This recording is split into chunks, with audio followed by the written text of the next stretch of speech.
We are live, boys and girls. Evening all. Just to let you know, we did have James and Tim coming back from Mackay, but we've lost them along the way. They're nearly at Rockhampton, so we've got a bit of a journey home from here, about another 7 hours at least. So I'm sure maybe they'll pop in again. How are we, boys? All good. Yourself? Mate, living the dream. Good to catch up with you boys. How are we, Wombat? What are you up to, mate? Good. Not too much. Been crook for the last week and a half. So. What, COVID again? No, I don't know. I've had a few tests. Got a follow-up appointment next week with the doctor to see what's going on. Cool. All right. Well, hopefully they sort it out. Oh, Dom's in. Well, can you believe it? Hey, Dom. Hey, how you doing, mate? Hey, Dom. Good to see you, mate. Good to see you. And Paul, what have you been up to, mate, besides looking after your mum? Working on the Chevy. Did you drive it to the levee? No. Was it dry? Yeah, well, it's a model. It must have been those good old boys. Yeah. Drinking whiskey and rye. Whiskey and rye. Mm-hmm.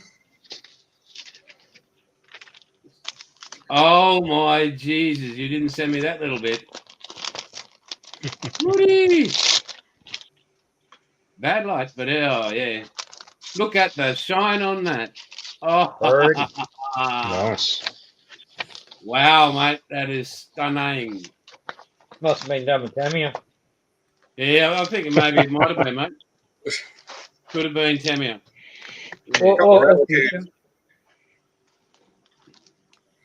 That's looking great, mate. And Bilge, what are you building at the moment, mate? What are you up to? How's your week been? And do you know where a barber is? Hey, I have been under the bonnet of a Hilux all week. Okay. No barber under there? No, Obviously. no barber. You're in hibernation, aren't you? Yes. That's his winter coat. Yep. Bloody heck, mate. There's grizzlies out there that are not only that, but I don't have anybody to try and impress, so just deal with it. Yeah, yeah, you've got the whole, I don't know, what would you call Builder's look at the moment, the side profile? It's got that very mature look about it. It's like I don't own a hairbrush, but you know, I'm working it. Yeah, I'm rocking it. You are, mate. Got hair, he can wear it how he likes. Hey, look, it takes Kaya a long time to lift this into place, all right? So just cut it some slack. No, I mean, yeah, I just don't know. I'm used to the old high and tight, but you say because nobody really wants to see anyway. That's it. Unseen, unheard, but at least we keep the wheels turning. Well, occasionally. Uh-huh. And I saw If Wayne. you guys shoot straight, we'd be right. The old. No, to maintain the operating machinery in the ship, it'd be right. We wouldn't be going left and right.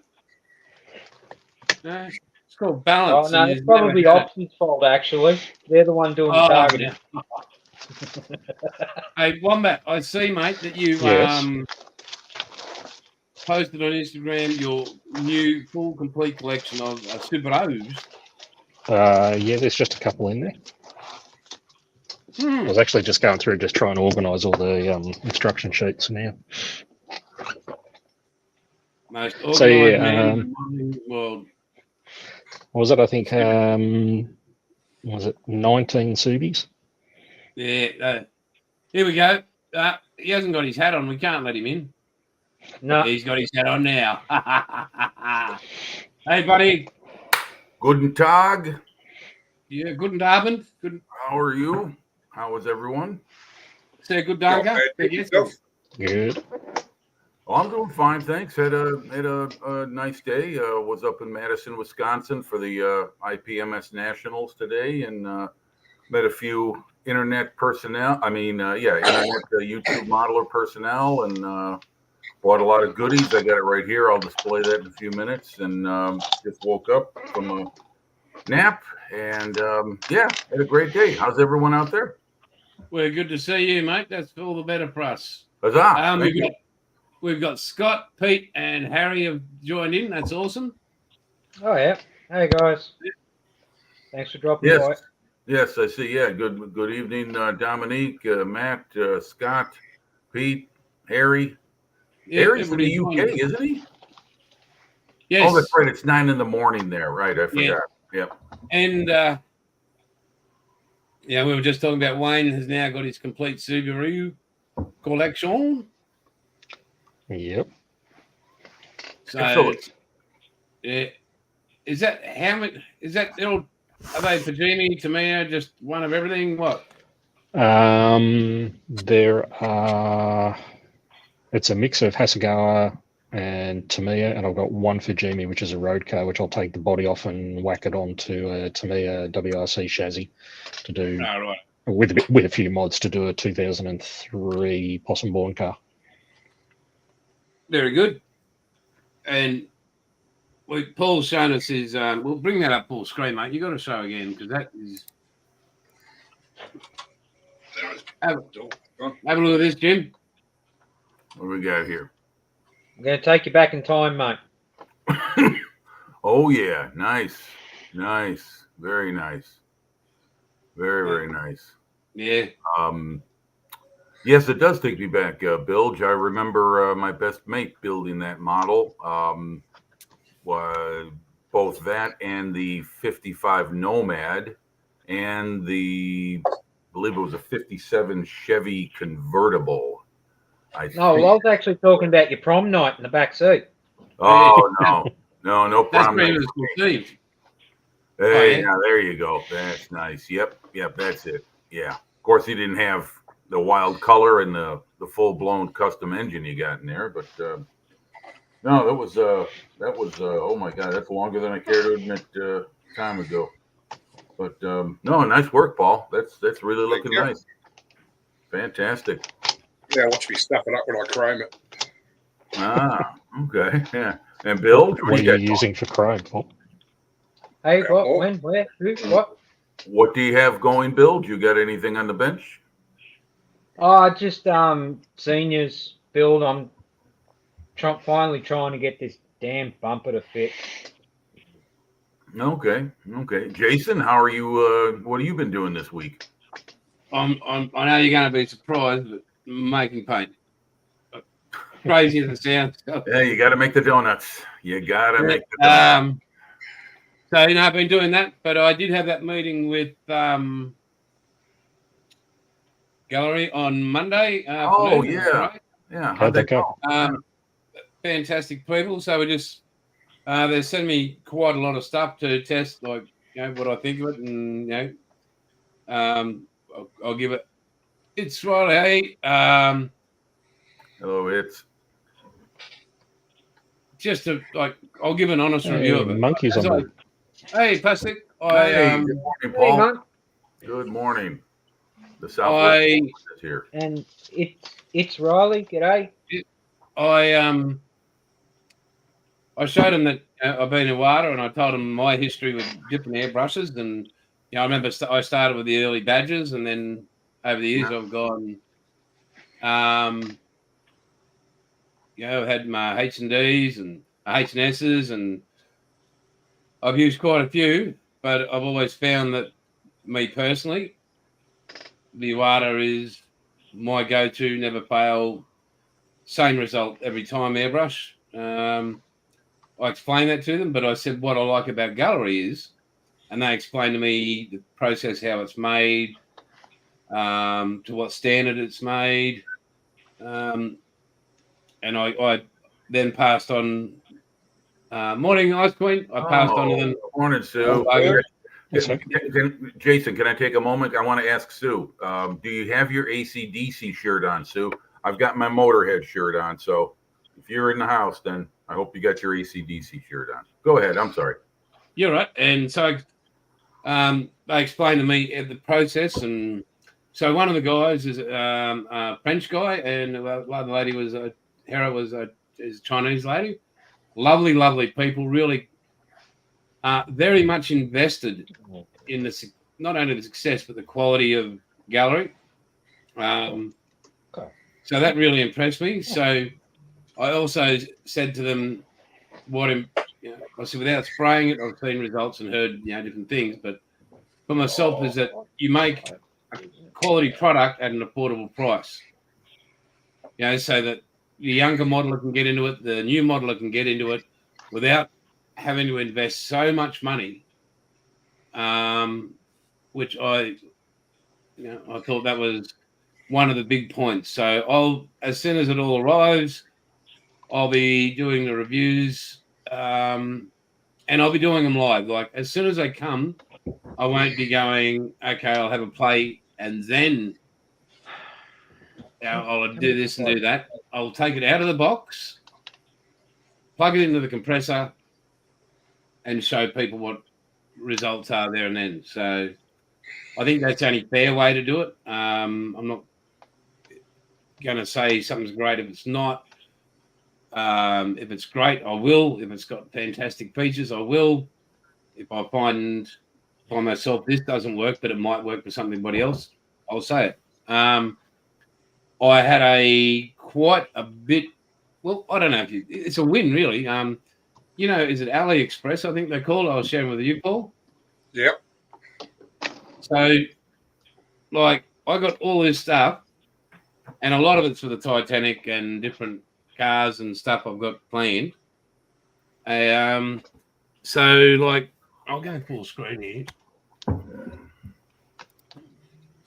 So I've got these little single watch battery containers with the switch and that. I think I've got about a dozen of those for about $2. Got some great copper braid tape in there. That was $1 something. I've got some awesome thin copper adhesive tape. So what I use for that is to make the connection between, like, say, front headlights, back headlights. So gives you that option, and in fuselages and that to get up in the cockpit if you need to place the battery at the rear. Oh, so it's conductive. Yeah, it's fully conductive. So you could run your, and because they're, what is that, 1.2 mil or something, you can run your positive and negatives and all over that. So that was good. I think these cost me $3 or $4 for the 3 of those. Silicon tip, really sturdy. So I was happy with that. That was a bargain.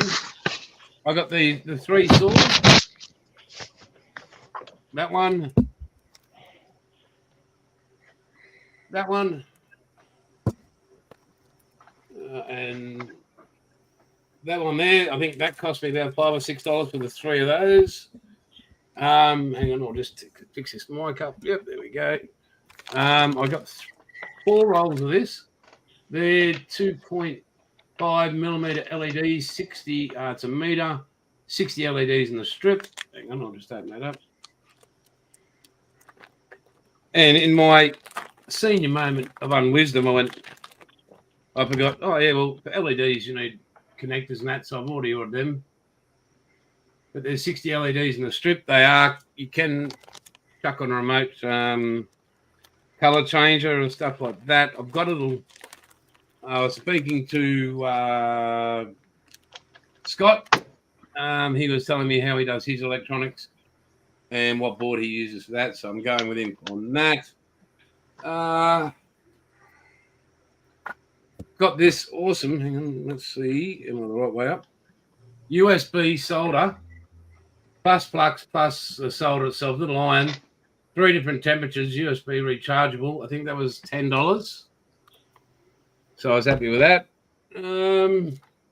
Just move these color palettes down. I think that was their 5 diorama sheets for $2.50 or $2.95. So they were good. And I know I haven't got a tank, but I picked this up. Remember I was telling you guys last week? Picked this up for $50. But advanced sale, gold signature from Tamiya themselves, with the die-cast chassis. So this is before the actual kit come out, the full plastic kit. So that's all sealed, and I picked that little baby up $50. I was stoked.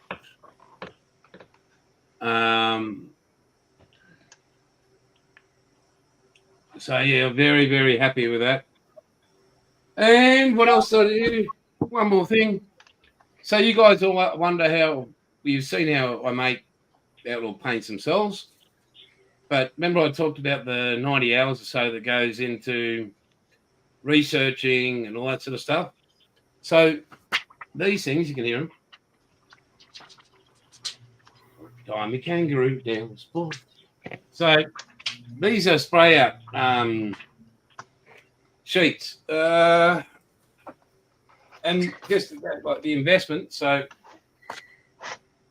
that's about that weighs about 1.5 kilos, 2 kilos maybe. That's just under $100 worth there just for those sheets, rightio. So I have, and I'm working towards all the Titanic colours as well, and so there is the whole red for Titanic. Okay, so that will then get sprayed out. So sprayed it out. I'll then take that to the photo buddy thingy bob that I've got that analyzes everything I've done to make that. It will record it, and I'll be able to reproduce that formula, that color every single time. So, yeah.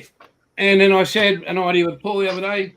Icky Sticky, that come to the fore. So the decals for the GT. I thought, well, how am I going to make the transfers, like the mask, because I want to do it all in Outlaw Golf and orange, blue and orange. How am I going to get the exact mask I want? So I just put the Icky Sticky sheet of mask in there in the scanner and scanned it out, signed out, and cut that out accurately. So that was pretty darn easy. So I was pretty happy with that. And I've got more stuff coming from AliExpress. It's so cheap, but yeah. I thought, oh, that's right. And I've got a UV light. Yeah, so I've got a UV resin light and some clear resin, a big bottle of clear resin. I think that was $9.95 or something. So for the whole lot. So apparently that's better than arrow dye. Oh, so my idea is for headlights, for the Airfix blank I've got, taping off on the fuselage either side because I won't. Easy B. So I'll tape that up, and because it's recessed from the inside out, I could just drop a thing of resin in, and cure it all, and I can already do the inserts like your black outline inside your windows, and the resin won't disturb that. So it'll be, you will see the black, and you'll just go, all you do is hit it with that, and it hardens, and you're not going to get any glue marks, you're not going to get any fogging on your clears, and you can make molds out of this stuff. So if you wanted a canopy or rear windows for a car or whatever you wanted, you just make a mold and hit it with the, which is what I'd use the Icky Sticky, that stuff Monique brought out. The polymold. Once you finish the Supernatural car, the tank, the ASLAV. Lancaster, the ASLAV. Yeah, the ASLAV and the Titanic Submarine. and all the other stuff, you'll get to play with that. It sounds like fun. It is, mate. But imagine if I get there and I don't have it. Imagine that. The only reason I say that is because ICEQUEEN saying who's been a busy bee. Yes, thank you, Sue. Thank you so very much. But because it's not, like, it hasn't been taken over, Mark's coming down on Thursday with his wife, and they're going to learn they're going to be here for a week. They're going to learn that bit of it. What do I show them in a week? And then they'll head back up to Townsville, and then we'll just keep the ball rolling from there. So it's not going to be like that. It could be, so. But I want to quickly get back. It's Riley. Thank you very much. We're all idiots here, and we thank you for. Hey, wait a minute. I take objection to that, Jason. That's Mr. Idiot to you. Oh, sorry. So all us idiots and Bullhead. Which bullhead? Well, Mr. Bullhead, I'm sorry. Yeah, the mango in the middle. So thank you for joining us. It's great to have you there. I hope she doesn't get offended by any swearing, because there's a fair bit of it, because we're not real good at controlling our mental states. But thank you very much, and welcome. Yes, welcome. Yeah, welcome to everyone in the chat too. Welcome to all. I mean, this is a good time for you to be on. Not so much for America, but for the UK and Europe, you're right there on a Sunday morning. So, oh, by the way, I did send you some photos of some of the models that were on display at today's Nationals. I emailed them to you, Jason. So if you want to pull them up while we're on, you can. There's some very good stuff. Did my best with what I could do camera wise, but you notice my new moniker down on the bottom right or left? Yeah, damn. Yeah. Damn it. A friend of mine gave me that courtesy Star Trek. I was about to say that's a Star Trek. Yeah. Well, I was on a live chat recently. There were two Jims, and so someone kept saying, "What do you think about that, Jim?" And we both kept looking at it, and we're both bald headed. And I wasn't wearing my hat on that one because I don't have to. So you obviously weren't wearing the hat, so they couldn't call you Heisenberg. Right. Well, sometimes you got to introduce people to that. I mean, not everyone is aware of that. Fair point. Connection. Yeah, especially now with this all white. But what do you got me on full screen for? You trying to scare your audience? You're going to share with us all the little things you got. From, okay, sure, gladly. Okay. Well, first of all, I didn't want to scare people, but well, I think you are, but we'll have to go ahead and take the risk. Let's see. Well, we'll start off with a freebie, and that was a little cup holder. Sprue Brothers. They're a distributor here in the States, out of the great state of Missouri, and that was a freebie. They handed those out right at registration when he came in. And this was, like the big show you had down in, where was that, Melbourne recently? Yeah, that was back in June. Yeah. Yeah, the Model Expo or whatever it was called. Yeah, that's it.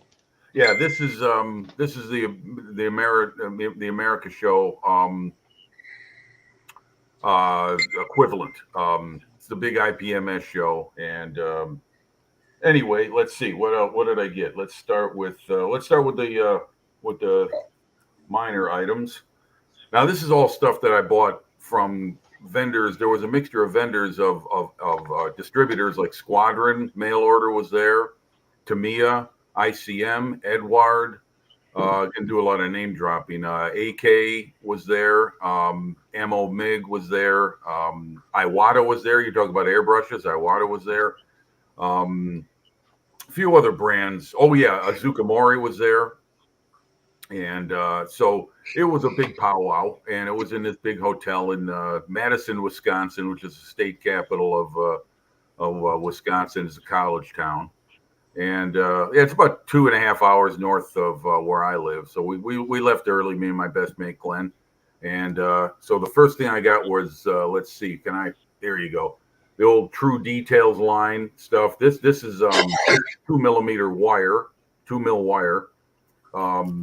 Is it 0.2 mil wire? Excuse me. Yeah. 2 mil wire winds up that small. Yeah. And this is the old True Details packages. These are wheels for a Japanese airplane. You can't see the writing; it's all burnt out. Sorry about that. I got that. I got this for $1.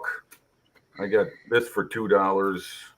Here's another set of wheels. This True Details lines they stopped making years ago, and the new Squadron mail order, they've been asked about whether they're going to bring back that line. But the molds have been sold, I think, to someone else. I think that's what the man who is now running it said. I'm not sure. But this is a set for a JU88 G6, which I have. I have an ICM kit, so these are going to fit nicely on there. Let's see, paints. There was a whole bunch of paints being sold for dirt cheap prices, so I grabbed some. Who can't have enough Valleos when it comes to brush painting? So I got a few colors of these. I got it doesn't matter the colors. They were $2 a bottle, so I grabbed those. AK was selling off some of the last of their glass 10 mil bottles, so I grabbed 3 of those. They were $3 a piece, which is a real good price. So I got 3 of those. Got some weathering powders. These were $4 a piece. Normally they're $8 a piece. So did a little thrift shopping. Got a brush. This is one of them little spiked edge brushes you can do for weathering purposes. It's pretty neat. I've always wanted to find one of these, and so I did. So I picked it up. Now the bigger stuff, models. There you go. Wait, there's more. Yes, but wait, there's more. Come on, you got to get excited like Big Kev. Yeah, now there you go. There's yet another model added to my Otaki collection. Got that for $5. Now I've got only 3 more to get to make the full 17 collection of the of this old Otaki fighter series. This is one I saw and I just had to have. I didn't know. I never knew this was Hasegawa made this kit. Let's see. Can you see that, guys? Yep. Yeah, that is the here it is. That's a Messerschmitt E1, BF109 E1, a very rare issue of this. And the man I bought it from had come into this collection from a man who's passed on. He collected every Hasegawa quarter scale version of the ME109, BF109 they made. Every one. So I got this for $25. And, you know, when I looked through it, I thought maybe they gave me the wrong kit. Like it got mixed up with a later model kit because the instructions are for an E3. But it turns out that there are a couple of modifications to make to the wing because these early model 109s didn't have the cannons protruding from the wings and they didn't have the bulges on the underside for the bigger gun. Long story boring, you got to make a few modifications to it, but it's a great model. And you could get the Wingsy kit, which I think is like $60. I'm not sure. Or I could get this one, which is a decent model. And so I got that. And then I decided to buy this. This was completely on a whim. Oh, yeah. That is an early version of the Bubble Canopy Mustang. It's if you look on the side here, can I get that thing reflected where you can actually see? Yeah. Yep. Notice there's no fillet on the bottom where the vertical fin meets the fuselage. That's the very first version of the P-51D. So it's a lot of these flew in Europe. I think some even flew in the Pacific, but I'm not sure. Hasegawa made a copy of that kit, a version of that model of that particular Mustang years ago, and I couldn't find it. So I got that for $27. That's a weekend edition. It's not the Profi pack. Edward was there. Well, like I told you, Edward was there too. Did they get your autograph? Those guys were really nice at Edward, but I think they need to have someone come along who can understand English a little better than the guys who were there. They were doing their best, but a couple of times we had communication differences. I was asking about some aftermarket parts, and they didn't understand what I was saying. And finally, someone was kind enough to help them out. So I really do like Edward, and they're a bunch of nice people because I got to meet them for the first time. But yeah, they might want to. So Jim, did you give him your autograph, or other people wanted your autograph first? I didn't wear the hat. Oh, it was just this incognito. They didn't know who you were. Yeah, exactly. Hey, I'll tell you what. You know, I don't know what it's like in Australia, but there's a lot of middle-aged bald men walking around America. I'm one of many of the eggheads that was at the show today. So I wouldn't call one back middle-aged, but Well, I didn't say Sorry, that. Jason. I would. You passed that part. And I shouldn't call myself middle age. I'm about to turn 60, so I'm closer to Social Security than I am prom night. Yeah. Okay. Well, that was a great haul, mate. You got Now more. wait a minute. Got more. Just a few more items. What is it? You can't go to a swap meet without buying a Osprey book. And what better than the Sherman Tank and British Service 42 to 45? So a lot of great photos in there. And then That'd have been a book of the pants. He would have been booted. Called Casemate illustrators or printers. They've got a whole bunch of books and they had a whole bunch of titles at 30% off. So I got that. Oh, very good. Yeah, these have got tons of photos. Excellent source for a modeling geek like myself. And then last but not least, from the Tank Museum in Bovington, although I didn't go there to buy it,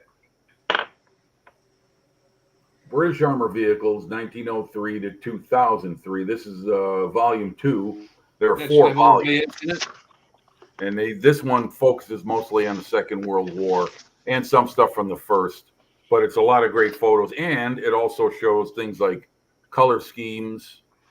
And does it have the BS numbers in it, Jim? I'm sorry? Does it have the BS numbers in it? VS numbers? Bravo BS. Sierra. BS. Oh, shit. British Standard? That's the one. Well, I'll tell you what. Yes, it does. There's a whole lot of information in here I haven't disseminated yet, but there's a couple of copies of yeah, here it is. This is a copy of a general order received from wherever it emanated from. Where is this? Whitehall. Anyway, it's regarding painting of vehicles and equipment, and it is dated 4th December 1942. So this is just an example of what they're going by as far as the reference and information. But yes, they do have a lot of BS numbers. You're right. Well, if you can send me some BS numbers, that'd be great, because I received an email from MOS, and there's been quite a request for me to add to the British range, naturally over there, and I need to get hold of some BS numbers. One of the people that approached him did provide him with some BS numbers, but then there's some AK numbers, and if you can pass on information from books like that with standard orders saying this is what it's painted in, then I can be accurate by using the right BS number on it. So. Oh, sure. Yeah. What I was I going to say is that, there's seemingly many colors out there that I wasn't aware of, but I'm just starting to scratch the surface as far as focusing my armor interest on British armor from the Second World War, because there were so many different patterns and colors employed. And I would like to build a vehicle and paint it in the Contour scheme. That's a very challenging pattern, if anyone knows what that is. In fact, I sent you one of the vehicles I photographed today. I sent it to your standard email, Jason. Oh, the ones I've got, mate. Yeah. I've got them. Hang on. Just hold the phone. Anyway, there's a soft skin vehicle. I believe it's a Bedford that's hauling an artillery piece, and it's painted in the Contour scheme, and that's one hell of a challenge to do. But I'd like to do that. Anyway, that's the British. Yeah, if you want to improve your there you go. That's for you, Paul, Mr. Car Modeler Extraordinaire. I took some photos of some great stuff like this, and there were a lot. There were a lot of automobiles and trucks. That's the USS Hornet. I think that's birdie. I think that may be the trumpeter kit. I've got it right behind me. It looks nothing like it. There's no cardboard around it. Still in the box. That's the big problem. Yeah. Yeah, there she is from the stern. I was leaning over tables and leaning over people's Technically, it's the models. starboard quarter, Jim. Pardon, Bilge? Starboard quarter. Starboard quarter, yes, sir. That's right. And that's the USS Enterprise. That's CV6. That's from the port quarter. And yeah, there she is again. That's from above. That's like in the mid 1942 configuration. All those airplanes on there: Devastators, Dauntlesses, Wildcats. Right next to that was a 1/200 scale. Right next to that was a 1/200 scale USS Arizona in a seaborne diorama like that. Beautiful looking ship. Excellent. I could put both of them on together. Yeah. But yeah, there you go. There's a little piece of Americana. Hey, with the monkeys. Yeah, it's an oldie but a goodie. Another elf kit. That's got to be a 1/6, a 1/8, or 1/12 scale. That's enormous. That is just monstrous. And I don't know about you guys, but I love that car. There it is. That's the contour scheme. I didn't get a photograph of the top. You could see it, but you can see the 3-color combination there. Yeah. So you guys have seen that before? You're familiar with it? Yeah. Yeah, and then this thing was like some kind of recovery vehicle, but I love the camo scheme, so I snapped some photos of that. I got a whole lot more, but I didn't want to bombard your email with them. You're right, mate. So, well done, mate. Yeah. So there were a lot. I mean, a lot. Hey, there's Aussie Trekkies in the house. I did send you an email, Scotty. So, yeah, no excuse. We've got someone else called CKNA. Hi from the other side of the world. Thumbs up. So how are you, mate? Nice spoken.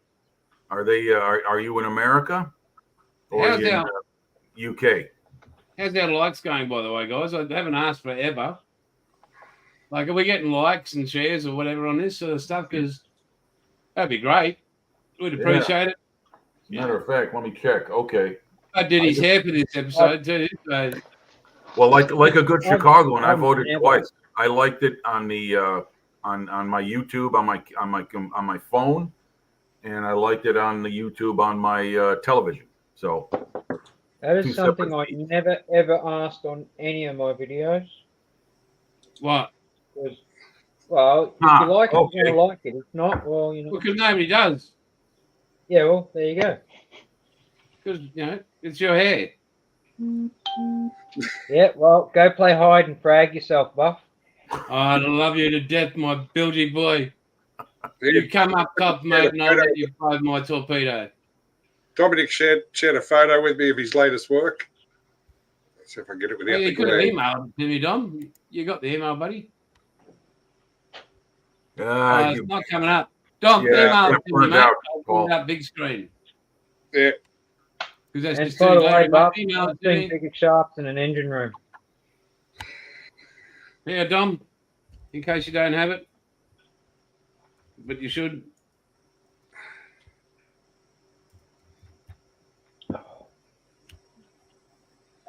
So have you got some photos and you want to share them? There you go.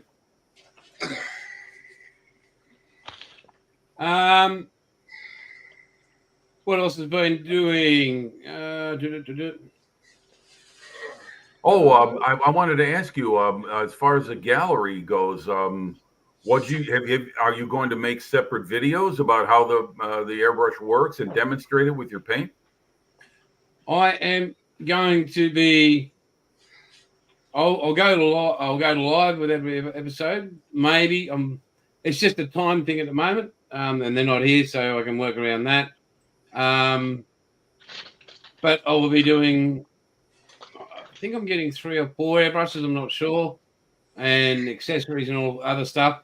Now, in Australia, and talking to the guys there in gallery, the compressor and the spray booth, it is working on what the Australian standards are to bring them into Australia, like compressors and all that sort of stuff.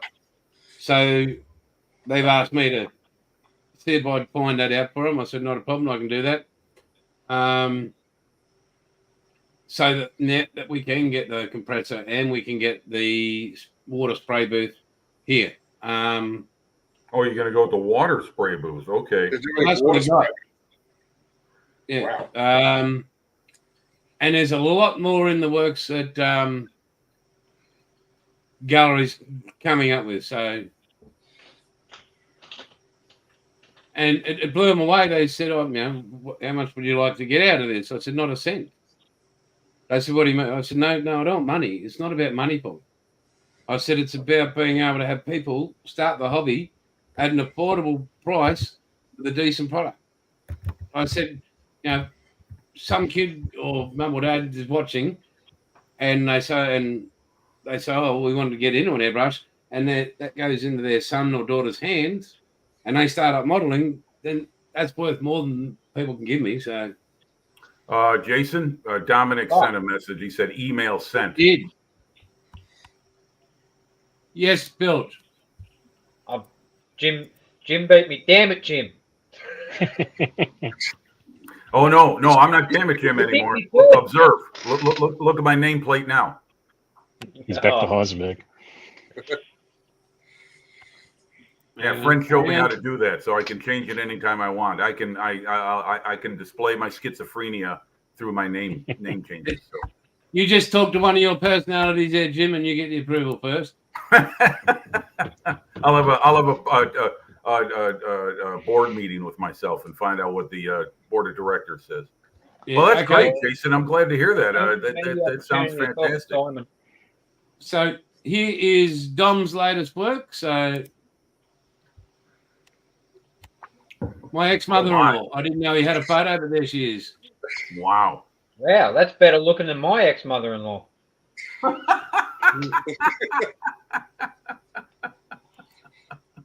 Yep, that is great work, Dom.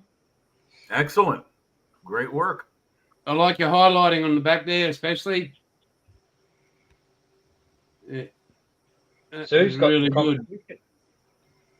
Yeah, Sue's gonna like that. She does a lot of painting of figures in that genre modeling. So yeah. Awesome job, I mate. can't wait for her to finish the sexy elf.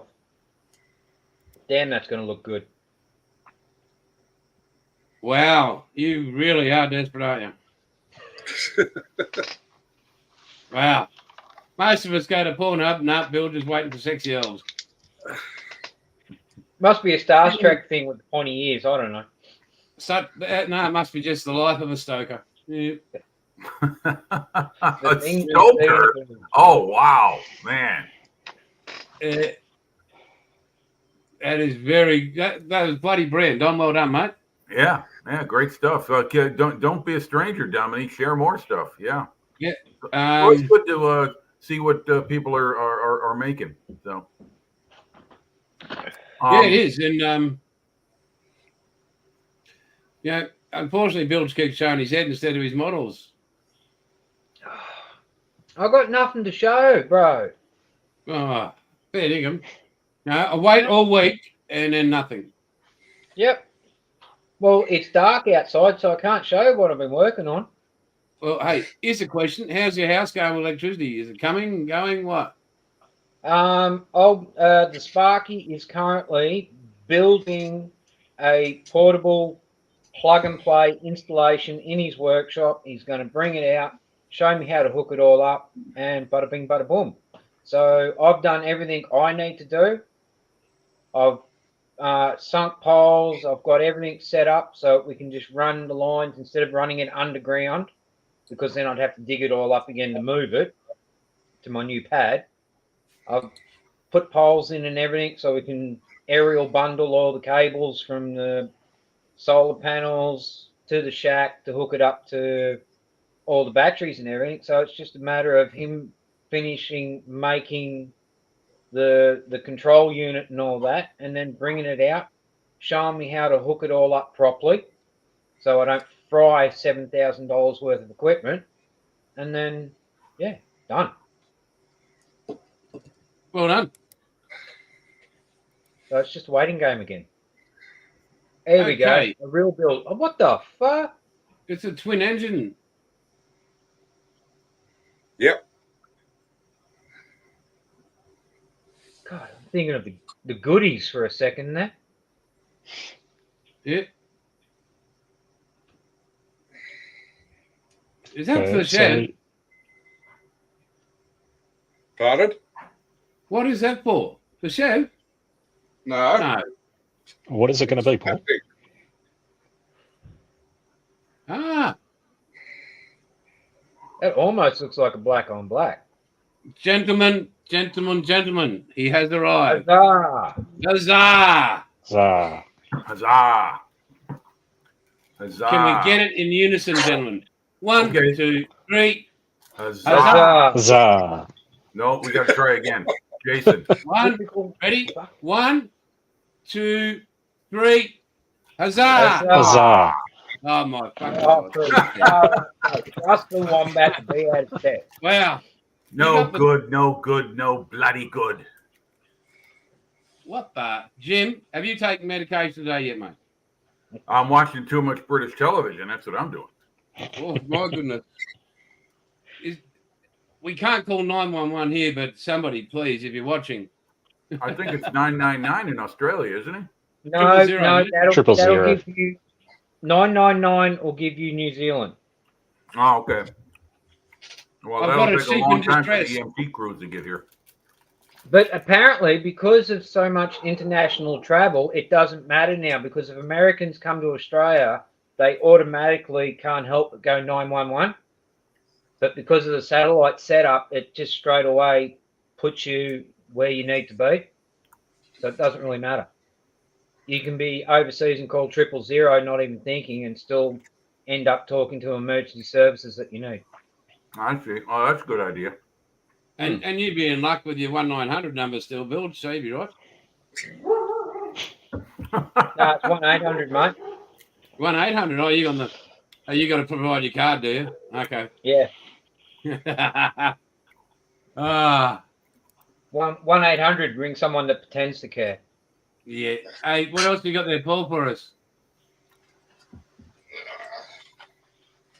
That's just the engine.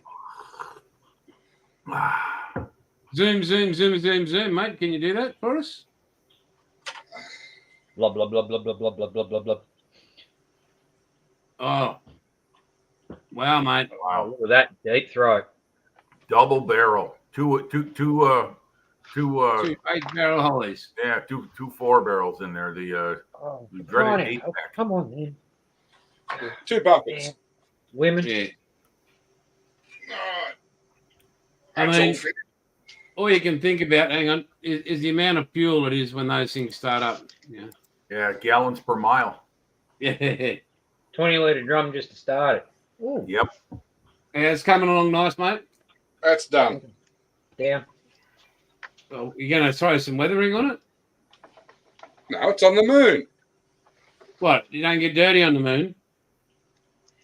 Well, there's no gravity. Well, not much. Well, how do spacesuits get dirty then? They fall over a lot. My goodness. I was going to say they're weathered in the studio, Jace. Yeah. You talk about the Pearl Harbor conspiracy that FDR knew about it, and one thing that'll never die is the moonshot was a sham. That'll never go away either. Yeah. That's just, Panther, at least it's not a Nice. Panzer. very nice. What kid is that, Paul? Tank To me, Nice. it's got all the detailing from the Millennium Falcon on it. I'm sorry. Let's see it. Greeblies. Eh? Those panels are all over the Millennium Falcon. Yep. I was watching a guy do the Bandai X-Wing, the motorized X-Wing, and it was off the charts. His chipping, because he's in space, maybe he missed the moon and didn't get dirty around the space, but it was unbelievable the amount of work this guy did. And his shadowing, oh my God. Motorized. What was motorized on it, Jason? Hey? What was motorized on it? So he completely drilled out the cockpit and put fiber optics all throughout. Okay. All right. He also drilled out. You got a fan club, Paulie. You got a fan club. Scale model wants you to keep dragging them out. Yeah, he drilled out R2D2, fed from the inside the fuselage and put fiber optics in R2D2, but it's already it's lit up in inside. It's got the soundboard, and you press another button, and the wings open up and then close back down. That's very impressive. That is. That sounds like something Scott would do. That sounds like Aussie Trekkie. Yeah, Aussie Trekkie kind of thing. Yeah, it was just. What we got there, Paul? That a Challenger? Challenger 2. Yeah. Oh, with all the armor on there. Yeah, you know those things. They just don't look like tanks to me anymore. I'm a hopeless traditionalist. Yep. At least there's no panzers in the picture. Hang on. Go fuck yourself. And we'll exit full screen now. Oh no! What happened there? Yeah, we can't see it too far away. You going to do the sound effects for that one, Paul? Panzer 3. Anybody want to see Buff get nostalgic? Yeah, sure. Yeah, here we go. Here we go. All right. Oh my God! Look at that. And that is Bilge. That is a Royal Australian Navy DDG 38 HMAS Perth. And who served on board that? Well, Buff served on Hobart. I served on Brisbane. Okay. Same class of ship? Yep. Okay. Best class will ever come across. Same paint job too. What was that, Jason? Same paint job. Well, I would guess, yeah, unless there's a different kind of gray. And Hobart was 39, wasn't it? Buff? Yep. Yeah. Brizzy was 41. And I can tell you the paint is thick in places. So, Wombat, what have you got to show? Nothing much. Is it finished? You've just been working on getting together all the stuff for the rally car builds. Okay. So, as Jay said earlier, got all them sorted out. Been talking to Ed at Bob's Hobby Shop and RC just with regards to getting a couple of kits. So he's got an order he's putting together for me just to do a couple of monogram Thunderbird NASCARs from 87 models so I can do Dick Johnson, the cars that he ran in 89 and 1990. Nice. And also got a Mustang Boss 302 and a Z28 Camaro coming to do Alan Moffat's Mustang and Bob Jane's Camaro from the 1970 Australian Touring Car Series. Okay. So again, they're coming from Ed. And yeah, just been doing a bit of reading, so just stuff, research. So Alan Moffat, Bathurst stuff. So excellent, great. Jason, may I have the floor for a moment? You can in a second. I'm just going to. Cheers, ICEQUEEN. Cheers, Scale Model. Also, guys, just one more thing. Could you please, if you're here, go to Bob's Hobby Shop and RC on his YouTube channel. He really needs the support, guys. If we can all go and I saw the new videos he posted this week. Yeah, he's posted videos. So please do us a favour and go and support him because he's a lovely human being and he's really busting his ass to make better for himself and others. So yeah, if you could Bob's Hobby Shop and RC.com if you're in the Outlaw Paints bloke. Like who the... Oh, he's a wanker, that bloke. Yeah. But if you could go there and please support him. Cena, please, mate, if you just go and subscribe, have a look at him And if you're after outlaw paints and icky sticky stuff and other 3D printed stuff, go to Bob's Hobby Shop in RC. He's in Arkansas in the States there, and he's a lovely human being. So you've got the floor there, young Heisenberg. All right, thank you. First of all, do you have any outlaw paint shirts made up? They're pain in the butt at the moment, and the people my supplier I'm dealing with, they're just not reliable. And morning, Bob. But they can be. I can order them.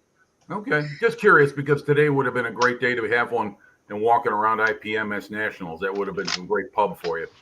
Oh yeah, it would have been, mate. But anyway, a second question for you, Jason, is you are going to be testing those gallery airbrushes, and you're going to be making videos on each one, or are you going to do it in a group? I am going to first do an unboxing of everything, like in front of people. Okay. Show what I've got, and I'll see time-wise how I'm going. I might even just do one where I just sit up here, have 2 or 3 cameras going at the time. Right. So everybody sees everything that's happening. There's no smoke and mirrors. Right. People see what the gallery airbrush will do. Yeah. Okay. Well, that sounds great. Because I look forward to that demonstration you did with Bob last week with mixing the paint right there. That was very, very cool. I like that. That was outstanding. I mean, Thanks, talk mate. about seeing how the sausage is made. That's great. So, what happened? My week was started with a very near miss from Mother Nature. We had a very, very nasty weather blow through here on Monday night, and about half a mile from me, they call it a microburst. I don't know meteorology terminology, but I guess that's like a mini tornado, but it touched down right through the center of our small town out here in Oswego. And fortunately, the home I live in didn't get hit, but we lost power for about 18 hours. And sadly, most of the area looked like the Ardennes forest after an artillery barrage. There were branches, and sadly, this neighbor of mine, a couple doors down, tree, about a 60-foot maple, snapped in half and fell onto the top of his house. Ooh. So, that was a tough break. But fortunately, I spoke to him just the other day, and he said that the structural damage isn't bad. He's going to be able to maintain it. And he's a nice old guy. He takes care of his house. He's very, very not good neighbor. So I asked him, I said, by the way, how long have you been living here, sir? And he said, since 1973. So that's 51 years by my math. And 51 years ago, Oswego, Illinois was more farm than town. So he was living on the edge of the world at that point. But yeah, we had our brush with Mother Nature. It was the winds were about 90, 95 miles an hour, blew through here. Freaking miserable. I mean, we got real lucky. And Tuesday morning, I spent bailing out the sump pump because until we bought a generator, we didn't have any power. And then finally, local power provider, they had their crews in the area and they got everything running again. But that was a big mess. That was about as close as we came to anything. In Australia, we call a microburst is what happens when a stoker takes his pants down. I'm sorry? In Australia, we call a microburst when a stoker takes his pants off. Okay. All right. Well, that's another shot at Bilge, I'm assuming. So I'll leave that to you Navy guys. That's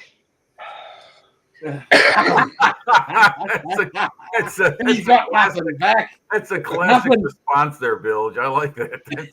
He's got nothing. That's also stokers. It's the noise that happens when they're all down there all day and every day. Just gets in there, rattles their little brain about. Where the brains of the unit. So all things occupy small minds. It's just a shame that smaller minds take notice. Good try. No, that's a good reply. I like that. I got to put that on a T-shirt. Bilge, That's wait a for it. good quote. It Hang really on, is. Bilge, it's coming. Hang on. Okay. No, sorry, that's it. Sorry, best I got, buddy. Yeah, you got to practice your bows a little bit better, Jason. Yeah. So anyway, that was my big statement. I mean, I haven't done much on modeling, reading. You know, I'm glad you showed those books. So Wombat, it reminds me, I got to get back to my reading because I got a lot of books waiting on me, and I keep putting it off. But yeah, that was it. I want to get back to what I'm doing so I can finish the airplane I'm working on, so I can start on that F-14. Gentlemen, I'm going to try. I've just got to leave for about 5 minutes. I don't know you're happy about that, Bill. But who's going to be responsible? That to an Australian. Wombat looks responsible. He looks Sorry, responsible. return, people. May look Yeah. responsible. I don't know. I am. Hey, look, nothing can go wrong when you put a mango in charge. Thanks, Bilge. Hey, Jim, I was actually going to ask a question. It's with that Edward P51 that you got. Have you worked out what livery you want to do it in? What markings? Yes, I do. As a matter of fact, there is a particular fighter group. I can't remember the number, but they had a very unique paint scheme to their P51s. They were originally natural metal and large areas of. Let me get out the directions. Hold on a second. This is a fascinating. I'm really glad I bought this kit. You know, honestly, as far as Edward kits goes, when I first built the Mark 8 Spitfire, it was my introduction to Edward, and I think they're just a little bit over-engineered, and that one kind of took me by surprise. So I didn't have all that great an experience with it. Well, you mentioned the Mark 8s. Yes. Mark 8 Spit. I don't know whether anybody else saw it. Jason probably did, but he's gone. The 24th scale one that's coming out from Airfix. Yeah. You know, I'll give Airfix kudos for that. But, you know, as far as like a big release, I mean, how much are they really, you know, making different on a model that's like 90%, 95% already there, right? The tail, maybe the wing might have to be reconfigured. Someone was telling me the wing's slightly different from the 9 to the 8. I don't know if that's true, but yeah, I was still hoping for a Lysander. I was still hoping for a 48 scale Lysander. They yes, Paul? Edward do one. Yeah, I know, but I mean a new tool, Airfix, Lysander. Those guys, when they do it right, they don't miss a trick. You know, like the Fomar from Trumpeter is okay, but I've heard a lot about it that's not good too. So I'd rather have a company like Airfix do it, and you know you're going to get it right from the start. But anyway, back to the P51. Yeah, this is a guide. I don't know. Can you see that? That tells you what part the shaded areas are lacquer, in other words, painted, and the lighter areas are where it's actually natural metal. So there's going to be a difference in appearance on that, and I thank Edward for doing that because that's really going to make the model look very different. I'm going to do something similar. Which one's that, Paul? That's the Edward 148 Lysander. Yeah, there you go. Now, what's is that Edward's own kit? Yes. Okay. This is let me see if I can Complete get with that. dust compliments. Oh boy, I wish I could see the screen better. There we are. It's similar to this one here on that. Oh, I've got my finger underneath. Anyway, long story boring. The livery is going to be olive drab wing top, olive drab fuselage, sprayed olive drab on the vertical tail on the sides. Stabilizers, horizontal stabilizers are going to be olive drab on top, and the underside is going to be natural metal. Is going to be D-Day stripes on the underside, on halfway up the fuselage. Kind of like this one here. You could always use a trick out of Frankie Day's book, Jim. I'm sorry? You could always use a trick out of Frankie Day's book. And that is? When he goes for natural metal, yeah, he actually uses, we call it aluminium foil. Oh, yeah, yeah. Yeah. He actually white glues down aluminium foil and then varnishes it down with a cotton bud to get it to sit in perfect, so all the rivet detail and everything comes in. And I've seen him do it with a what were the big birds? Can't even think of them now. But you got to help me with that. You got to be more specific there, Bill. You're talking the bombers, Bilge? Yeah, Enola Gay. Oh, B-29. B-29. Yeah, he did a B-29, and he done it all in aluminium foil to give it that natural. That's a big model. Believe you me, like even a 72nd scale kit is a big model. Yeah, well, the other one that's been doing it, natural metal, Jen Wright at Genesis Designs and Modelcraft. Yes, she's quite. As a matter of fact, if you look at her recent video, she's starting on an Airfix Mustang. Yes. The one on the box cover of that kit is the one I'm going to do. Okay. Very cool. The yellow nose Mustang, Lou 4 is the name of it. Oh, yeah, I know which one you mean. I'm going to do it exactly like that. The standard Tamiya kit. Wombat, just a quick question. Yeah. Were you an NCO or lower rank? I was a private for 9 years. Oh, private. Okay. Yes. A work up B. That means I outranked you at AB then. Yep. No, Bilge, I was a grunt when it comes to inner services. I mean, there's an equivalence, yes. Yeah, I was a grunt for 4 years, and I was a Corps Atraxes for 4 years, or 4.5. Had you been a Lance Corporal, we would have been par. I started my corporal's course, but had to withdraw for various reasons. So nearly got there, and they never got me to go back on the course. I had my Calix offered to me, but I didn't want it. Yeah. Well, then I took mine, but anyway. We all know my love affair of the Spitfire and the Battle of Britain. Check these babies out I got this week. I forgot these. First flight. Okay. The few. All right. Very good. In the words of the pilots. We're going books, are we? The last of the few. I've read that one, Tess. And Eagle Day. Das Adlertag, yeah. And That one. And then where's my? Oh, hey. Just want to say good morning. Oh, The Hardest Day. Yes, that's a great book. I read that when I was a teenager. That is an awesome book. I just want to say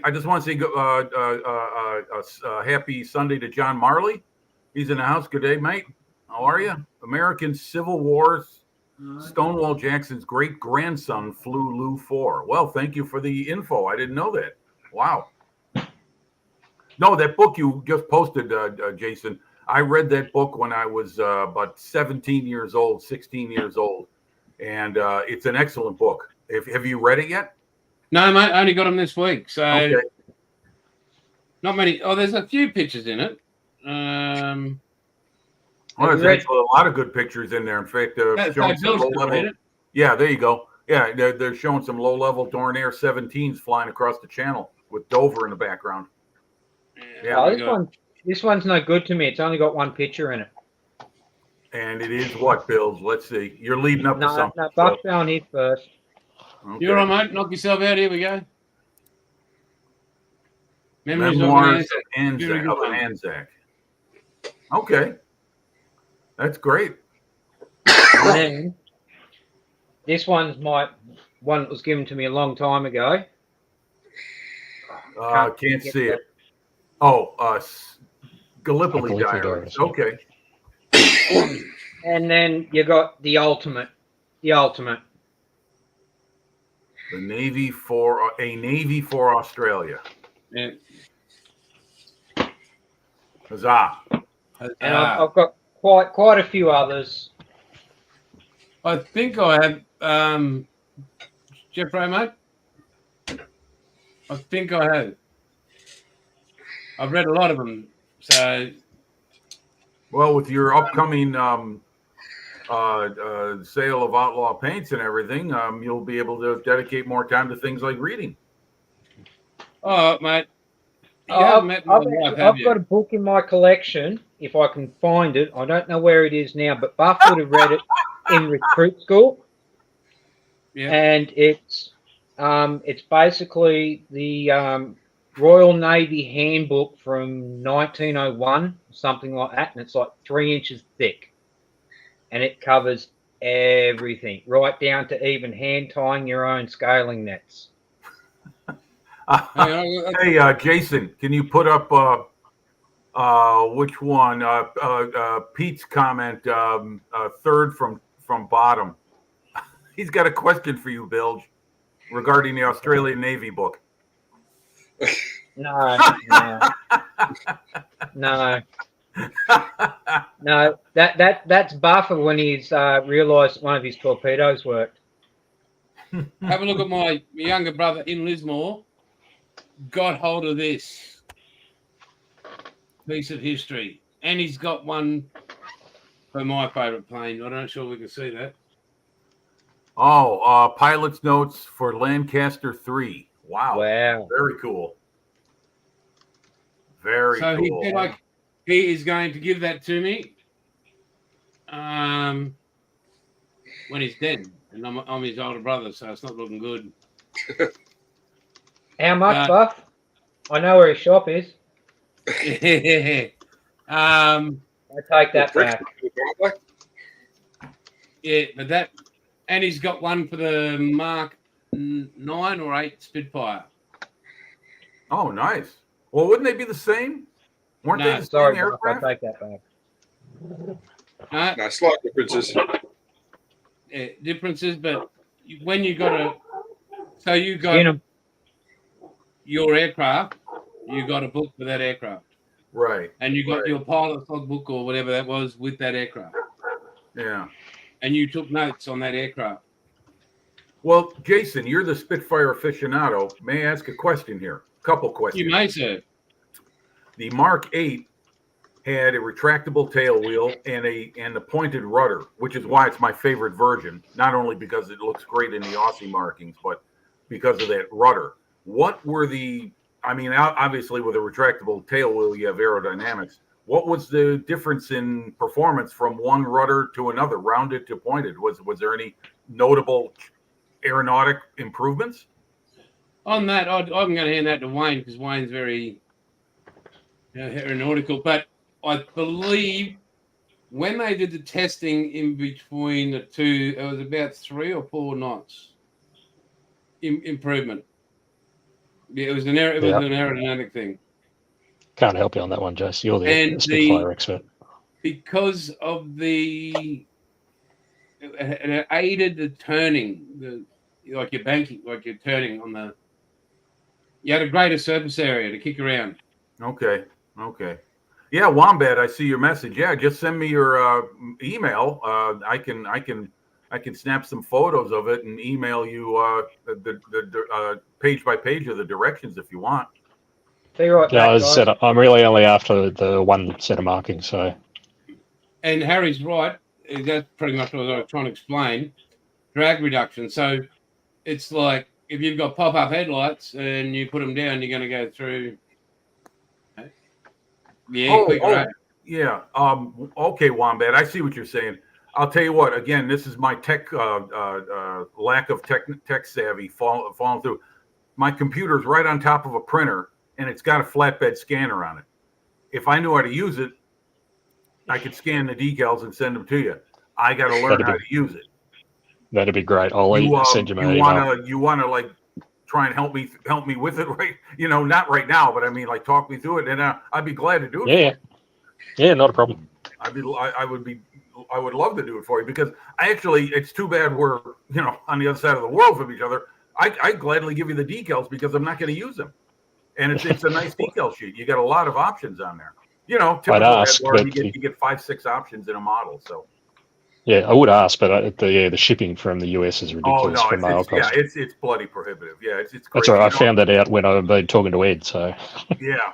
Well, I used to be able to ship an order from Hannets in London. I ordered stuff from them before Brexit, and now forget it. I mean, I'm going to spend 5 times on shipping than the items I want to order. Oh, Paul's got a book. Jason? Paul's got a pull. Yeah.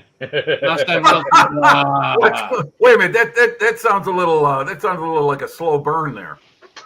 Yeah, boy. It's got lots of pictures, hasn't it, Paul? Yep. Yeah, because the Right up Spitfire is past the alley. worthy of a lot of pictures. Excuse me, I need to close my screen down for a second. Just hold up a couple of those. I'll have a moment. Thank you. Hang on. Oh, I see Plastic Monkey. You started on the 35th scale Spitfire, the border. How do you like that? I've heard some pros and cons on that kit. Plastic, can you like give me a brief, summary of what you found of it so far? Because Paul, Plastic Monkey, he without knowing it, he helped me restore my faith in a model that he started and finished after I bought my copy of and gave up on because I was struggling with it. And that was the Border Models 88 millimeter flat gun. And he built a beautiful example of that. And he restored my faith in tackling that model because I was getting real frustrated with it. Paul, is that from a title called Pacific Profiles?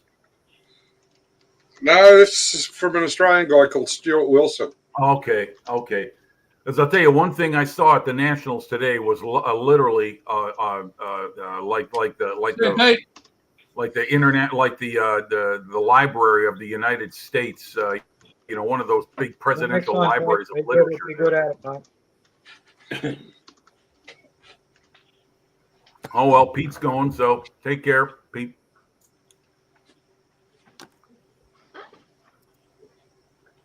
Kids find the instructions a bit dodgy. Yeah, well, there you go. That's border.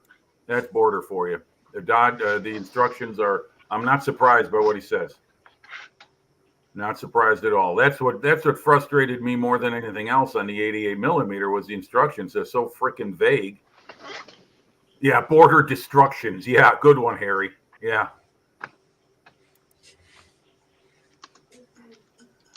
Anyway, where did you get that book? I know you're really excited about that Lancaster book, Buff, but this one here. Oh, yeah. Let's Yeah, see you that. showed us that. Yeah, you should. That Yeah. was my grandfather's. Yes. The Brook Rat. Yeah. That's my And grandfather's book. Okay. Now, he was part of the Australian 9th Division? No, he was second 24th, I think. Hang on. Let me pull out my notes. So if I remember Wombat Mark II. if I remember my history right, I think Yep, they were the second ones that were in the 24th original Infantry. Siege of Tobruk. Yeah, Was he was the second Australians. 24th Infantry. He was born in 1903. He served 1939 to 1948, and he was discharged. He ended up in the 2nd Anti-Tank Ordnance Weapons Company. Okay, thanks, Wombat. I'll check it out. And Nice. he was 2nd AIF. AIF, what's AIF?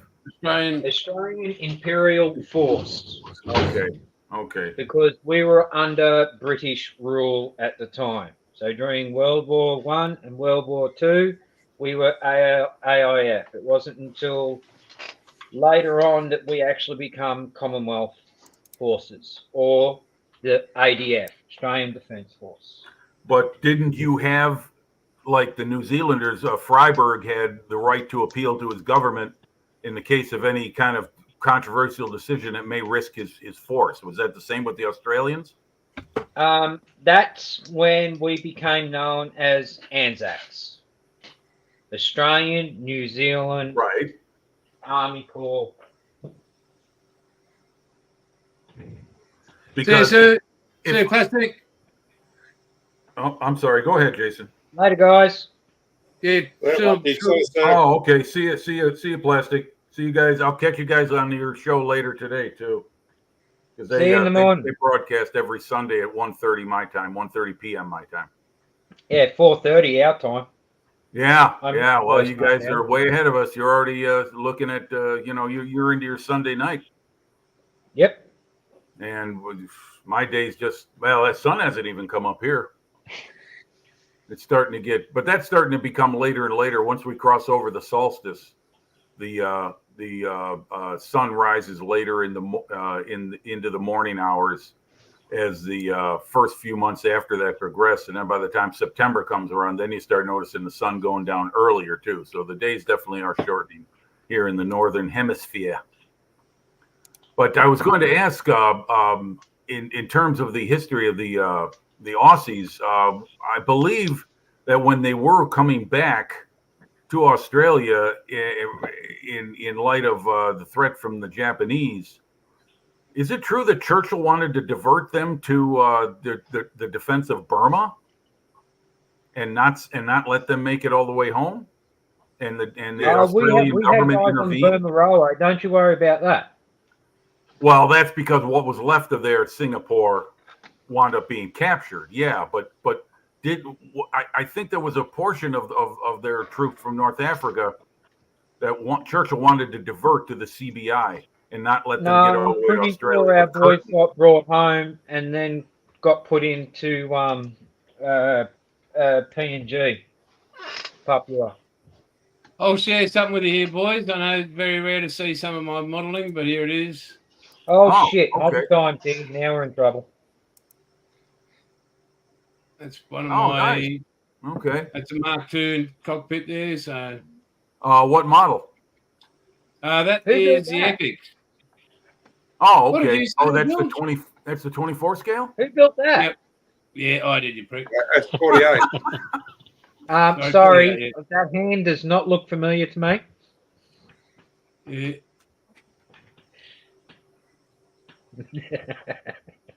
There it is. But yeah, no, I've got another couple of it here. Hang on. Yeah, Wombat, by the way, I just checked. I got your email, so we'll work this out. But I'd be glad to help you out in any way I can. Cheers. Yeah, so. Oh, we got a message from It's Riley. He's saying Churchill wanted the Australians to stay in. Yeah, well, yeah, we know that. Yeah, he wanted them to stay in North Africa to continue fighting Rommel, and the Australians saw the immediate threat of the Japanese and wanted their army back home or a portion of it.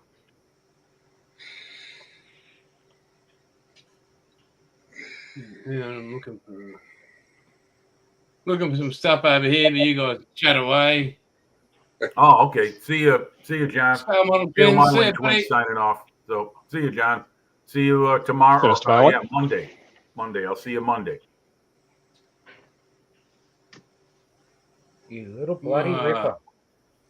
Got the bumper stay on. It's only taken me 3 hours, but I got the damn thing to fit right. Well, hang on. Let's go full screen for your build. What is that? Is that the system skills? Covered in fingerprints. Oh.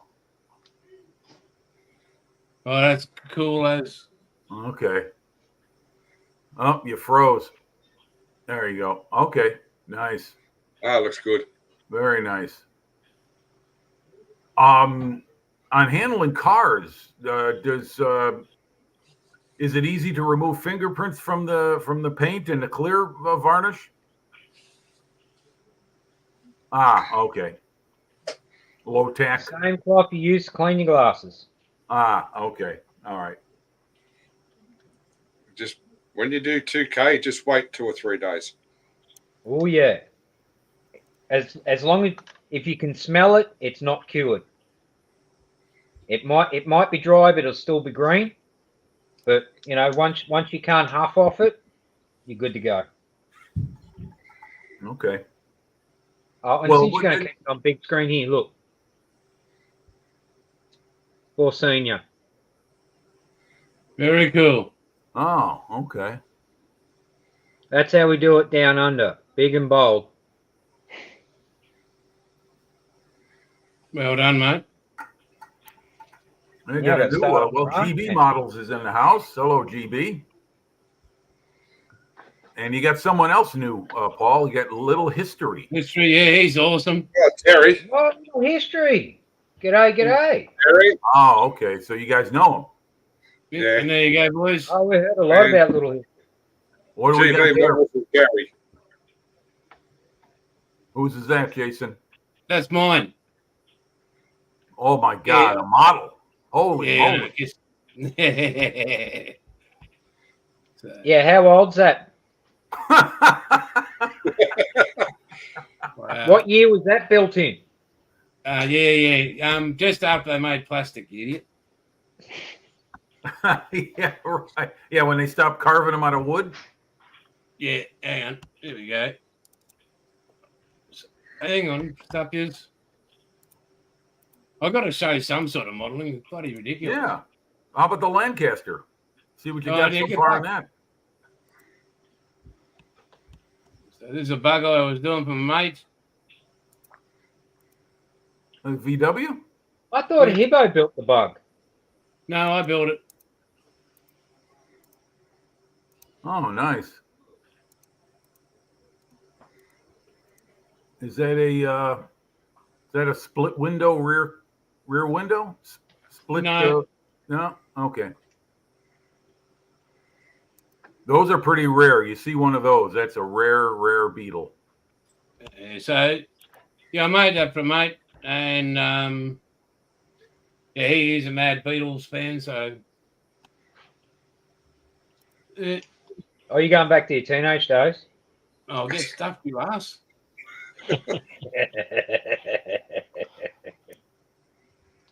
Yeah, like really, Bilge? You just one comment. Oh, hang on. Oh, hang on. One more photo here. There we go.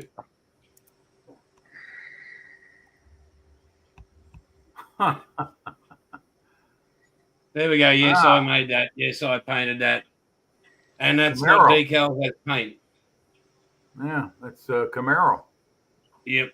That's all paint. What's No that? no That's going decal back on that. about what, 4 or 5 years? Oh my God. Go die in a hole.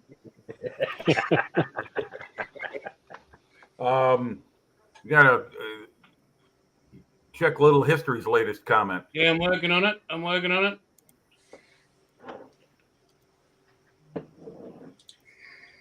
We're sorry Paul lied to you.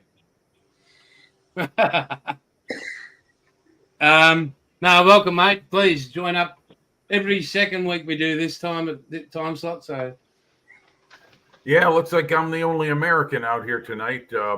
I've been in contact with Jim. He and I have been exchanging ideas on something to do with the three of us. He, myself, him, and his son Wes create kind of a YouTube thing ourselves. And what we were discussing, or at least I suggested bringing forward, it was talking about the Sherman tank. And there's just so much history to cover on that thing, and it's not just its combat history, but its manufacturing history.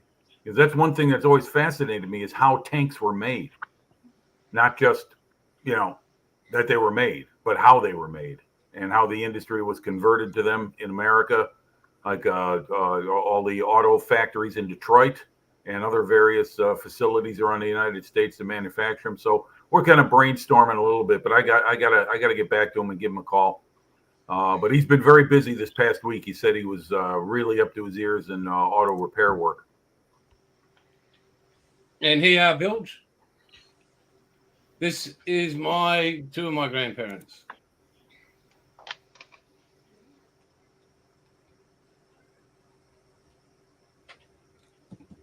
C.L. Bailey and Elizabeth. Lest we forget, mate. My grandmother on the right there, she identified the midget submarine, and my grandfather was in Tobruk and Borneo. Wow. Our grandparents probably bloody passed each other and didn't know it. Yep, but yeah, so that's something. I put those two flags there one Anzac Day, so Wow. every time I'm heading down the Central Coast, I stop in and say hello, and always very proud and always remember. So Yeah, definitely. I wouldn't even know where my grandfather is. But I well, just know for a Paul fact know. that as long as I remember him, he lives forever in here. Paul, what's just as you're heading out Gosford Way,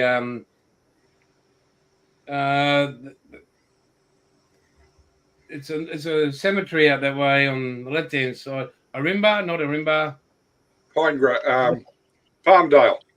Palmdale, that's where that is. What was the one they used to say in Changi? They used to use it as code, and they used to refer to a cemetery in Sydney, because when the Japanese used to let them talk to It's Crooker's Rockwood. Yeah, that's it. Yeah, it's as good as Rockwood. Yeah, Crooker's Rockwood. Yeah. This is going to sound so weird about my family history. There is German, Scottish, Irish, and Jewish. There we go. Okay.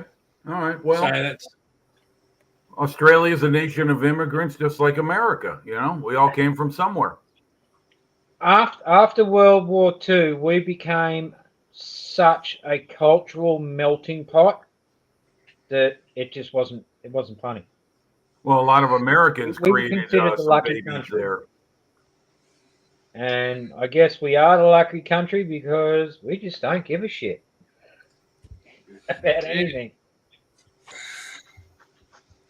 Well, from what I heard, there were some Americans that married Australian ladies, and some settled there in Australia and lived the rest of their lives there. And others moved to America with their family. Oh yeah, war brides were everywhere. But that was one thing that actually really annoyed the Australian troops. Yeah, I Yeah. bet. Well, yeah, I don't blame them. You know, I mean, that was the same feeling in England, definitely. And one of the reasons why Americans found it easy was their uniforms were a lot more snappy and sharper looking than standard British issue, and so they'd go into the bars and the pubs of London, and the ladies would be so impressed with the way they looked. So, and they had American money and cigarettes and chocolate and, you know, all that good stuff. And that's my grandmother, Jeffro, and Mispa means may God watch over you. That's all Mispa means. Is that Yiddish? Mispa, it's Jewish. Jewish, okay. Yeah, so the word Mispa condensed into word form in English is may God watch over you. So yeah, that's all that. Okay. Well, one of our most famous battles in the American Civil War was called Shiloh. It was named after a small church or town in Tennessee in 1862, and Shiloh is, I believe, translates into place of peace, and yet it was one of the biggest bloodbaths in American military history. That was a slaughter. If you read about the Battle of Shiloh in April 1862, I believe, it was a good time not to be a man of the military. That's for sure. So was the Battle of Little Bighorn, but anyway, we won't go back that far. Oh yeah, yeah. You talk about none came back. Yeah. We had our own bloody bad times like that. Yeah, the Rum Rebellion. Oh yeah, you know that's right. There was a prison break in Australia. Cowra. Right. Cowra breakout. Yeah. That blew me away when I saw that. What's that guy's name? Matt McLean or Matt McLaughlin is his name is. He does a lot of Australian history. He's got a YouTube channel. Oh man. I mean, he goes to the Western Front, covers a lot of the Australian Army history in the First World War, Second World War. Covers he's been to battlefields in New Guinea. Oh my God, I can't remember his name. I'll get back to you on that. But he was the one that did a video on that prison break. Yeah, that totally surprised me. Matt McLaughlin, thank you, Jeffro. Thank you. That's him. Yeah, you guys have seen his work? Yeah, mate. Yeah. I like it. It's I like it a lot. So helps me understand a little bit more about it, and the fact that the Australians had a lot to do with how World War II was fought in the Pacific, even though MacArthur didn't give a damn about them once New Guinea was cleared. No, we were left And that's behind. not going to get him. MacArthur, I would have put a bullet between his eyes, the wanker. Well, the thing is that as the war progressed and these more and more of the Southwest Pacific became isolated from the Japanese, the Australians are given these missions of invading, like the Dutch East Indies, and launching air raids on isolated islands and stuff. And they started really raising questions like, why are we sacrificing our men on areas that are just going to fall and can't do anything anyway because they're isolated? So that was kind of one of those controversies not really talked about a whole lot. Hey, Jim, can I ask you a question? How much do you know about the Australian attack on Singapore Harbour? Do I know about it? Yep. But the crate. No. Yep. No, I don't know about it. No. See, even Paulie knows. Educate me. Basically, it was a volunteer mission where they used was it a Japanese fishing boat, Paulie? No, it was Indonesian. In Indonesia, there you go. It was a sloop, I think. Yeah. But basically, it was a volunteer mission, and it was a bunch of Navy blokes that volunteered, and they were trained, and they ended up basically being the first Australian SAS, so to speak, and they got to within, I don't know, so many hundreds of miles or miles of Singapore Harbour, and then they paddled in special canoes, collapsible canoes, all the way into bloody Singapore Harbour, put limpid mines on Japanese shipping, paddled out, and socked it to the Japanese in Singapore Harbour. They all returned from the mission? Pretty sure on the first attempt, yeah. The second time, that sounds like that one mission the British did in France. They made a film about it, the Cockleshell Hero. Yeah. Yeah, but that was more of that one was and Hitler's commando order at the time was those men were summarily executed, those that were captured. Yeah, I remember seeing the movie Mission of the Crate years and years ago. It was one of my most favourite movies. Do you think I can find it now? Nah. Probably not. Just a couple of quick things. Not on YouTube, Bilge? Nah, man. I've looked. I've searched. Just a couple of things. So just to give you a heads up with Jeff, he actually been to Telford and he's flown in the Spitfire, the dual cockpit Spitfire. Ooh. And he makes sure that he lets you know about it every time you talk to him. He's really nice like that.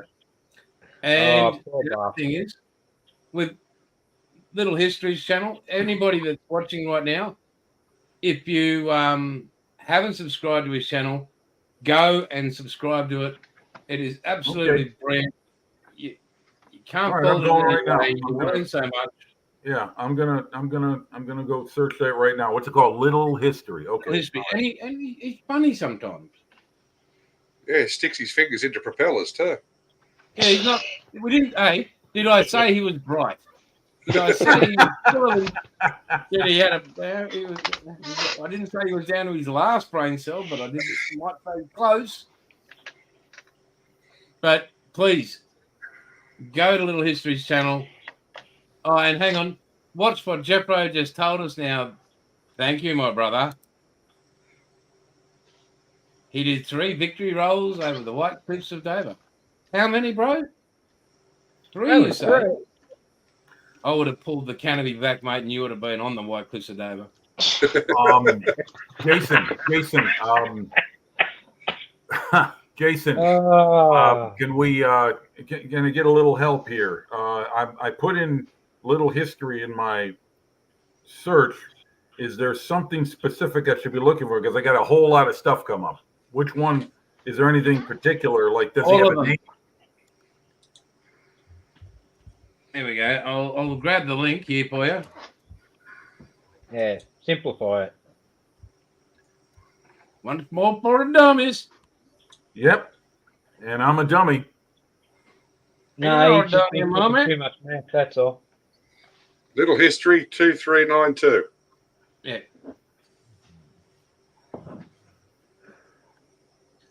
I would have made you do it without a shoot, Jeffro. I'll give you the drill. Hey, little history. Can you just post your link in the chat, Yeah. please, Could you mate? post a link there, little history? Then I can go right to it on my computer. You too, Scotty. Thank you. Because I want Please do to, it, mate. history of any kind I love. So, Yeah. but no, I did not know about that, Bill. That is amazing. And the fact is that their mission was mostly successful in terms of personnel getting back. Not so much whether the mines went off, but that they were able to get back. That was always the most important part of any commando mission. Was like not so much whether it succeeds, but that we get our men back. If you can find anything on it, you'd be quite surprised. I mean, it was like when it come to people keeping their mouth shut on this particular one, we did well. Yeah. Well, did you have the same? What the heck is it? The British? Well, that's the reason a lot of that stuff wasn't written after the war. Is because they were sworn to secrecy, and the war ministry, or whatever it was that controlled that kind of stuff. Maybe some of our British viewers can help out with this. But there was wasn't there like a code of secrecy or something like that where that stuff just was not revealed ever? It's kind of like what Ian Fleming danced around when he wrote his books. He was kind of telling what he was doing, but he wasn't. On pain of death.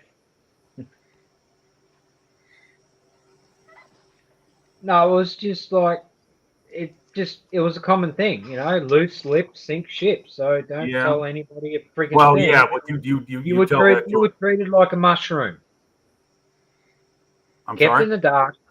You're treated like a mushroom. Kept in the dark and fed full of shit. Well, we got no problem telling you that we won World War II, Well, it must be true. It's in all the movies. Right, yeah, no kidding. Yeah, it must be true. Yeah. It's in Wikipedia, so it's got to be true, right? Yeah. No, the surrender was just signed on the deck of one of your ships. That's all it was. Yeah, that's Okay, right. folks. Knock yourselves out. Oh, here we go. Okay. Hey, we got it. Oh, the Slapton Sands disaster. Yeah, I read about that when I was a kid. Yeah, that was definitely kept on. They definitely put the lid on that. Yeah, that was that. In fact, the Germans inflicted more casualties there than they did on D-Day. Okay, let me go to this. All right, I'm going right there. I want to find out what this man has. Here it is, a little history. Okay. He's a lunatic. Oh, that's good. He fits right in with us idiots. Yeah. Okay. Yeah, remote controls 1/24 kit. Oh yeah, I see it right here. Yes. Yes. Okay. Well, little history. I just subbed to your channel, so. He's got a thing about birds too. But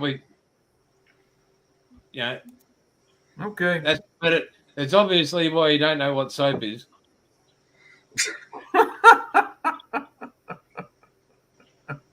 What was that joke I heard years ago?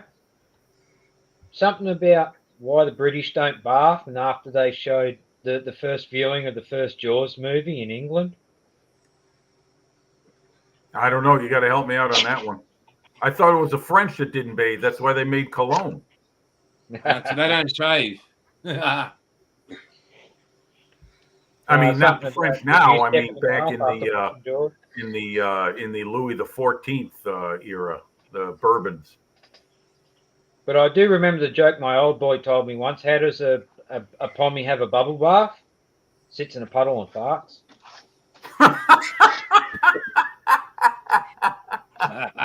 Ooh, boy. Oh, yeah. But yeah, you're right, Jason. The kids should not be watching this channel. But you've really got to, if you haven't, any time you spend watching that channel, it's just funny as and it's informative, and the skill level's crazy, and you learn so much. And he's not up himself. I mean, he literally fit perfectly in here. Like Scotty, it's just But in that all in all that banter and everything being said, when it comes down to the crunch, if it wasn't for all of us working together, who knows where the hell we'd be right now? lost. Hang on. Jeffro's got one for us. Jeffro's got a joke for us. Okay, why do the French have tree-lined streets in Paris, Jeffro? Stop the drunks from hitting the houses. So the oh man, woo! Oh boy! Oh my God! There goes our French audience. Yeah, right. Yeah. Hey, and no one even mentioned cheese-eating surrender monkeys. You know what? We're telling jokes like that, and YouTube's not dropping the hammer on us. I put a rifle up on the screen, and I get blocked. Don't mention it, Jim. You'll get stripped from the show. Yeah, no kidding. Yeah. Just a quick one, guys. Just anybody out there that's got a Facebook page or is interested, have a look at a new group that's popped up, Modelers Without Borders. It's only been created recently. I think it was done by Darren Cook, D-Ran from the Model Geeks podcast. Oh, yeah, Darren Cook, yeah. So Modelers Without Borders. So it's a new group, started as a shared vision between modelers from the US, Australia, and Canada. So from the sounds of it, they're actually trying to, similar to what we're doing here, foster, international... an international brotherhood of modelers. Thank you. That's what I was trying to think of, something like that. But have a look. Yes, well, I'm pretty sure he's only just did it. I think he created the page just before the Nationals, actually. Okay. So it's up to 86 members at the moment. You know, it was interesting. You mentioned the Nationals, Wombat, being there today. It's interesting. A lot of these podcast channels, they aren't actually doing it on front of in front of the camera like we are. So a lot of them have just a screen shot and they talk. Yeah. So anyway, point I'm trying to make is that I recognize more than one by their voice. It's interesting because I listened to Plastic Posse, the Mojo, Model Geeks. Guys. They were standing right next to me today, the Mojo guy. And I don't know how many times I've heard them all say, they go to shows in the US or wherever they are, or even when they went to the UK, and it's just, hey, aren't you such and such from that podcast? I recognize your voice. Yep. Voice recognition is greater than facial recognition. It really is. Somehow it's deeper in the subconscious. But I saw him, and I don't know if you guys ever. I'm going to name 3 modelers. 2 of them I'm sure you might have come across, especially if you do any armor. It's a German named Hamilcar Barkus. That's his channel name, Hamilcar Barkus. Good man. He was there. He's an armor modeler extraordinaire. And there's another one. This young man, very young, makes me feel old when I met him. Panzermeister 36. Yeah, I know about Panzermeister. Yeah, I think he's a Canadian. But they were all down. They were at the show together today, and they were just wandering around, watching the, looking at the stuff and partaking in it. I don't think they had any tables themselves, but there were a lot of people that I recognized by voice, a lot, and there were some I did recognize by face because they have their usual shows like Squadron Mail Order. He's got a show on Wednesday nights here. And he's based in Tennessee. And I remember when his show started very recently, within the last 8 months, and he had 5-6 people, and now he's got sometimes 100 tuning in on Wednesday nights. So it goes to show you how this stuff can grow out of nowhere. And Jeff Rose putting up another one for you. Here's another line, Jeffro. Here's what one of Custer's scouts said. Look over the hill. I think they're friendly Indians. Oh, I got one. I got one for the Yankees. General MacArthur said, "Fly spread disease. Keep yours closed." Oh yeah, yeah, I remember that one. That's from Band of Brothers. Well, gentlemen, That's what my physical education teacher used to tell me in high school. Our gym teachers. well, What you gentlemen, got, Jason? we're about 10 minutes off 8 o'clock over here in Oz, and it's been an absolute pleasure. I think we wrap it up, and we catch up next week. Remember, 11 o'clock, folks. No, hang on, wasn't it 11 or 10 next 12. week? We want to get an hour earlier. 12 12. o'clock. So the Trekkie could be on. That's right, 12 o'clock. So 12 o'clock, Aussie Modelers Live. And please, if you'd like to hit the like or whatever, subscribe. We don't care. It's all good. We're just chilling here, but it does help a little bit and gets a lot more people interested in joining in. Jim, have a safe week, mate. Go walk the dogs. Love them heaps. Paul, no doubt I'll be checking for you on the site. Yep. Wombat, keep looking as gorgeous as you do every other day, mate. Bilge, Well get a done. fucking haircut this year. And thanks to all our viewers. Thanks to all the viewers for checking in. Yeah, thank you guys. We really appreciate it. Actually, I'm starting to like this Kramer look I've got going. You got to get the hair a little higher. You got to get the hair a wee bit higher. Yes. No, Bilge. Mate, if I shave it, it goes fucking great. See you in 2 weeks. Why do you think I keep mine like this? Scar Model Outlaw's finally on, and we're going, mate. You just missed us. Okay. Hello, I must be going. Give him a big thumbs up. But everybody, thank you so much in the chat. Everybody, please take care. And until next Sunday, it's all good. Catch you later. Huzzah. Till next time, be good or be good. Huzzah. See you, folks. Huzzah.